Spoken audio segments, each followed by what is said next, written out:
Assalamualaikum teman-teman, jangan lupa channel penting, menarik bagi kita, Fadlizon Official. Jangan lupa subscribe, like, semuanya lah.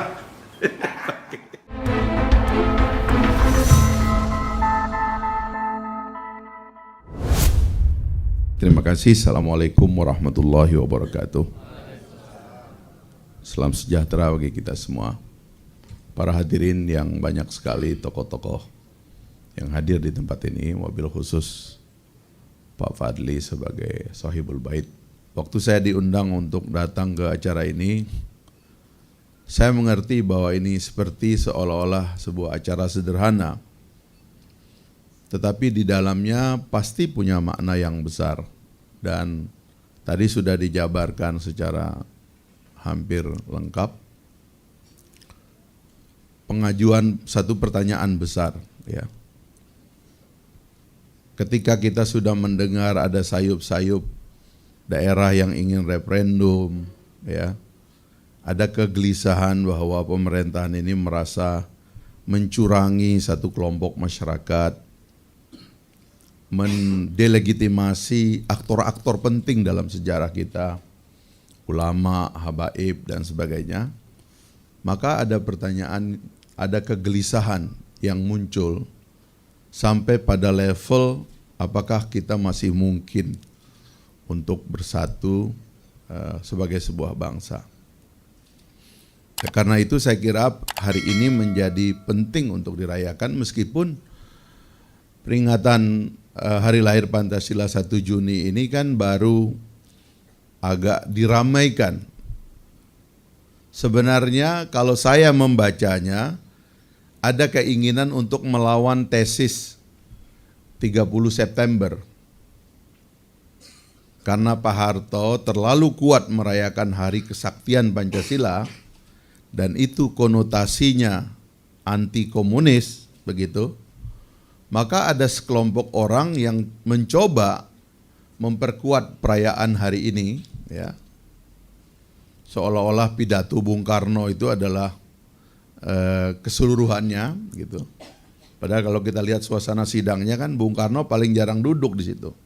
Tapi dia mendengar, lalu dia menyimpulkan. Jadi dia sebenarnya pembuat kesimpulan. Tapi perayaan ini sepertinya dimaksudkan demikian. Jadi ada semacam pendulum begitu dari Hari Kesaktian Pancasila 1 Oktober, ya. Kemudian dirayakan hari ini, ada konflik di belakangnya.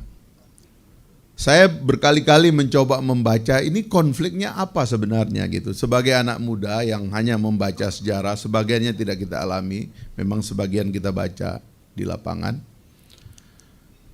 Memang ini kalau saya ringkas-ringkas itu seperti konflik antara ketuhanan itu sila pertama atau sila kelima gitu. Kira-kira gitu kesimpulannya nanti. Agama itu dianggap penting atau tidak penting? Gitu. Kan itu sebenarnya kalau saya membaca itu dialektikanya, apalagi karena kelompok komunis tidak merasa terlibat gitu ya. Ya kalau mereka merasa ingin terlibat, ya tolong jangan nomor 1 itu barang gitu. Tolong itu ditaruh di tempat terakhir. Itulah sebabnya kemudian sepertinya perayaan pidato Bung Karno itu seolah-olah, karena Bung Karno memang yang meletakkan Pancasila itu atau sila kelima itu, atau ketuhanan yang Maha Esa itu di dalam pidatonya di sila yang kelima. Meskipun kemudian ketika 18 Agustus 1945 panitia kecil menyimpulkan dan menyepakati sedikit revisi terhadap Piagam Jakarta yang hari ini kita kenal, Bung Karno juga mempopulerkan konsep ini. Ya, konsep yang sebenarnya dari awal lebih dekat dari rumusan Muhammad Yamin, ya, lalu ditambah oleh rumusannya Supomo dan lain-lainnya, muncullah kesimpulan Pancasila yang kita kenal sekarang. Saya mencoba melacak bagaimana caranya ini sebenarnya kita damaikan.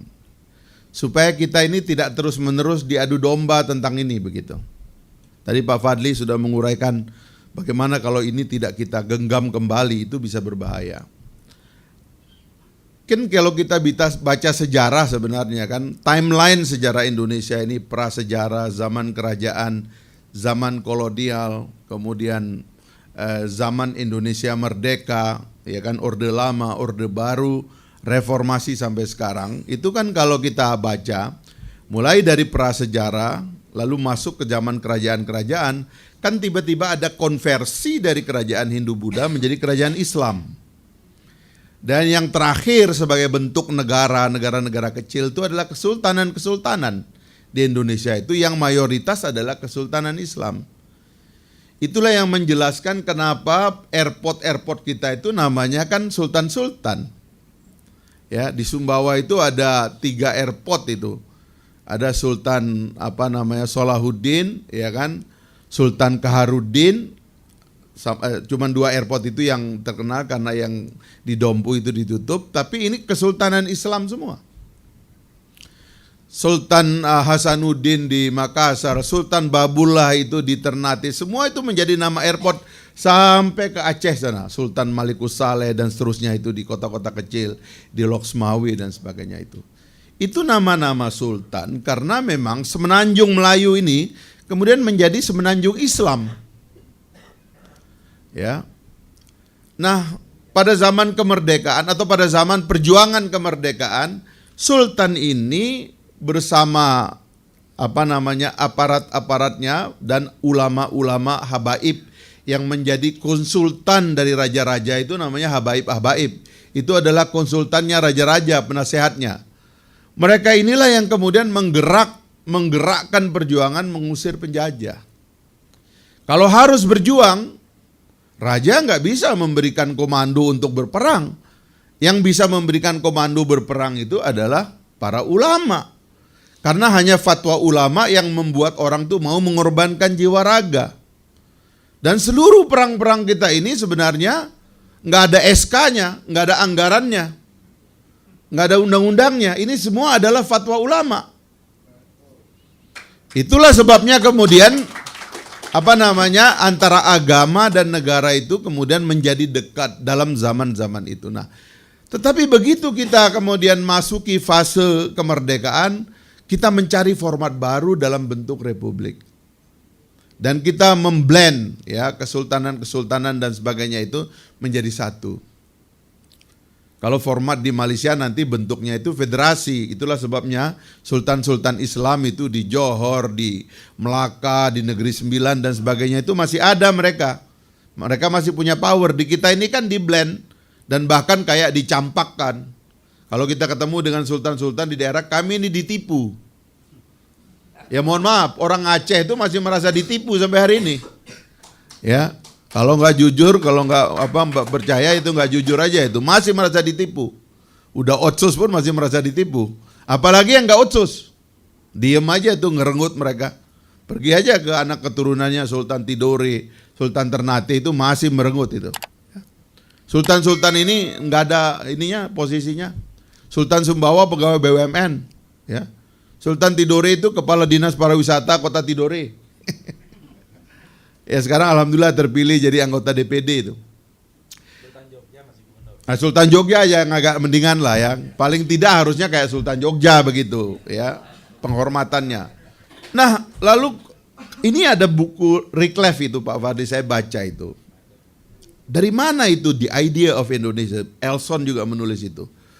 Jadi dia bilang ide Pancasila itu adalah ide Indonesia. Itu datang dari 2 mazhab, 2 mainstream. Pertama dari orang-orang yang bersekolah ke Timur Tengah, inilah yang kemudian menjadi ulama, belajar agama, pusatnya di Mesir, Al-Azhar, di Sudan. Inilah yang datang membawa pikiran agama dalam negara. Nah sebagiannya itu yang pergi sekolah ke Eropa. Ya. Inilah yang kemudian belajar tentang konsepsi negara sekuler, tentang nasionalisme dan sebagainya. Inilah yang membawa konsep-konsep yang lebih detail tentang negara sebab mereka belajar dari negara yang bentuknya itu baku sudah ada. pada saat kita ambil ringkas, pada saat terjadinya perdebatan di BPUPKI dan seterusnya itu, orang-orang yang berdebat ini sebenarnya memiliki kualifikasi dari dua mainstream itu tadi. Mainstream yang belajar di Timur Tengah sebagai ulama itu tadi, di situ ada perwakilan Masyumi, ada perwakilan Muhammadiyah, ada perwakilan NU, Pak Wahid Hashim, dan seterusnya. Dan sebagian di sini termasuk di dalamnya kelompok non-Muslim, ada Pak Maramis, dan seterusnya di situ. Lahirlah Pancasila itu. Dalam dinamika formatnya seperti apapun, tapi dia begitu menjadi 5 pasal ini dan disusun seperti sekarang. Ketuhanan yang Maha Esa, kemanusiaan yang adil dan beradab, persatuan Indonesia, permusyawaratan dan keadilan sosial itu, ini oleh para ulama diterjemahkan sebagai maqasidus syariah. Jadi mereka yang pergi ke Timur Tengah ini sebenarnya mencari apa tujuan agama. Lalu mereka yang pergi ke Eropa ini kira-kira mencari apa tujuan negara. Dan rupanya di Indonesia ini tujuan agama dan tujuan negara itu bisa digabung rupanya. Gabungnya itu menjadi Pancasila. Makanya ketuhanan yang Maha Esa itu bunyi Islamnya itu apa? Kalau bunyi Inggrisnya itu Bung Karno kan melafalkan itu pada saat kunjungan tahun 57 ke Amerika 19 hari. Bung Karno menghafal ini, memberitahu kepada anggota Kongres Amerika apa itu Pancasila, dia bilang.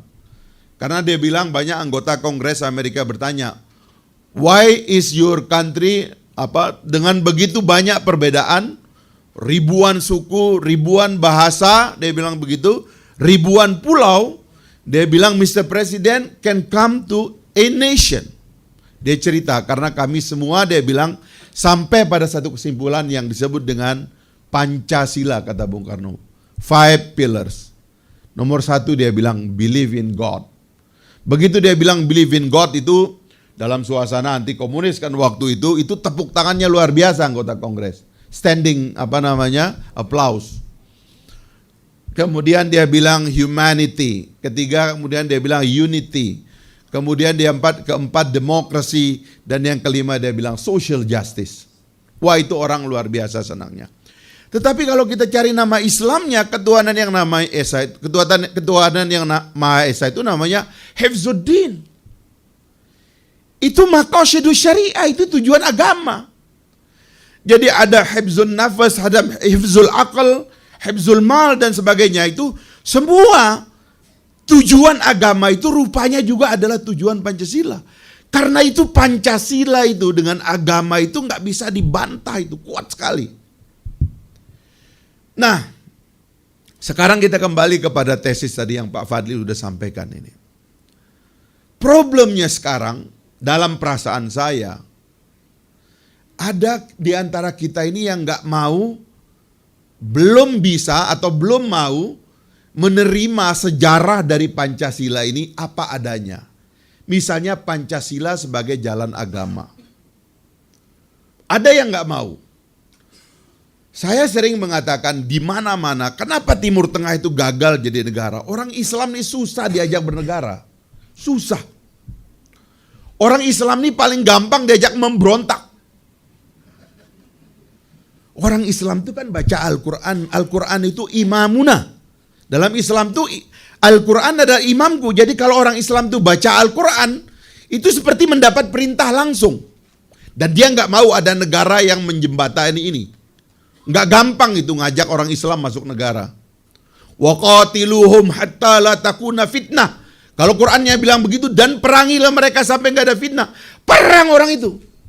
Berat orang Islam ini diajak untuk menerima negara. Nah, di Indonesia ini capek para ulama ini, udah nyeret ini kesultanan Islam ini datang menerima republik, ya sudah. Ini yang menurut saya, khawatir saya, ada yang rawan ini, yang memprovokasi seolah-olah ini belum final, padahal ini udah dianggap final. Saya terus terang kecewa betul itu dengan tokoh-tokoh tua, macam Pak Hendro dan lain-lain. Kerjaannya itu gangguin orang Islam terus. Wah, ini orang mau bikin negara khilafah. Khilafah apa? Khilafah itu konsep, ada dalam Al-Quran. Itu benih. Mau jadi kerajaan oke, nggak ada bentuk negara dalam Islam. Mau jadi kesultanan oke, mau jadi republik oke, mau menjadi federasi oke, mau jadi apapun oke. Khilafah itu benih. Khilafah itu artinya tanggung jawab, pertanggungjawaban. Kita ini mengurusi sesama itu adalah pertanggungan. Inni ja'ilum fil ardi khalifah. Kata Tuhan ngomong sama malaikat, saya mau turunkan manusia ini sebagai khilafah, sebagai khalifah. Tuhan yang ngomong begitu. Maksudnya manusia ini dilengkapi oleh Tuhan sebagai fi ahsani taqwim, diciptakan sebagai makhluk yang sempurna, akalnya, budinya luar biasa semua, dikasih tanggung jawab ngurus manusia ini. Supaya manusia tahu bahwa ada konsepsi pertanggungjawaban di antara mereka, dan terjadilah itu. Sepanjang sejarah sudah terbentuk. Tiba-tiba sampai di Indonesia hari ini ada yang ingin memecah belah kita. Menganggap konsepsi-konsepsi dasar agama sebagai ancaman kepada republik. Menurut saya inilah ancaman dan bahaya kepada negara kita sekarang. Jadi Pak Fadli, saya ingin simpulkan, saya mengucapkan terima kasih sebuah acara sederhana ini kita selenggarakan pada hari ini dalam bulan Ramadan yang mulia, dihadiri oleh tokoh-tokoh senior kita dan orang-orang cerdik pandai di sini. Mudah-mudahan gema dari kegiatan ini adalah menyadarkan terutama para elit, para pemimpin sekarang. Berhentilah punya insinuasi dan fitnah seolah-olah negara ini sedang menghadapi ancaman besar dari agama. Nggak pernah ada di republik ini. Bahkan ketika ancaman-ancaman berat itu datang kepada kita, agamalah yang memberikan proteksi dan perlindungan kepada republik kita dan juga kepada kita pribadi. Coba bayangkan negara ini kan nggak sukses menanggulangi kemiskinan, nggak sukses meninggali ketimpangan. Orang larinya kemana? Kepada agama. Untung ada Zizwaf. Kalau nggak ada Zizwaf berantakan kita, BPJS kita ini kayak begitu kok. Ya kan? Untung ada bulan Ramadan nih kita bisa buka puasa bersama, makan gratis di mana-mana. Ya. Ini semua agama ini yang merawat republik ini agama, kok tiba-tiba ada pikiran mau menganggap agama sebagai ancaman. Nah, saya terus terang ya, orang kayak Pak Fadli itu dia di Partai Gerindra tapi dia teguh menjaga supaya orang tuh jangan sampai memusuhi agama, mengancam-ngancam agama, itu berbahaya bagi republik. Saya ingin mengatakan secara sentimental bahwa karena bentuk akhir yang kita lebur itu kesultanan-kesultanan Islam itu tadi, awalnya platform ini sebelum dia berbentuk republik, ikatannya kalau tadi Pak Fadli bilang etnonasionalisme, ikatannya itu adalah ikatan Islam. Jadi nggak ada masalah itu. Peganglah itu dan terimalah itu sebagai kenyataan. Nggak usah menghina-hina, nggak usah pengen tidak terima dengan Pancasila, dengan konsepsi ketuhanan di sila pertama dan sebagainya. Terimalah, itu sudah final. Selanjutnya sekarang sejahterakan masyarakat. Nggak usah korek-korek lagi lah. Kesalahannya pemimpin yang sekarang ini ngorek-ngorek itu. Gagal mensejahterakan masyarakat, ideologi dianggap sebagai persoalan. Padahal nggak sanggup menyelesaikan masalah rakyat aja. Ideologi udah selesai kok. Nah, inilah yang saya kira hari ini kita rayakan. Terima kasih banyak. Assalamualaikum warahmatullahi wabarakatuh.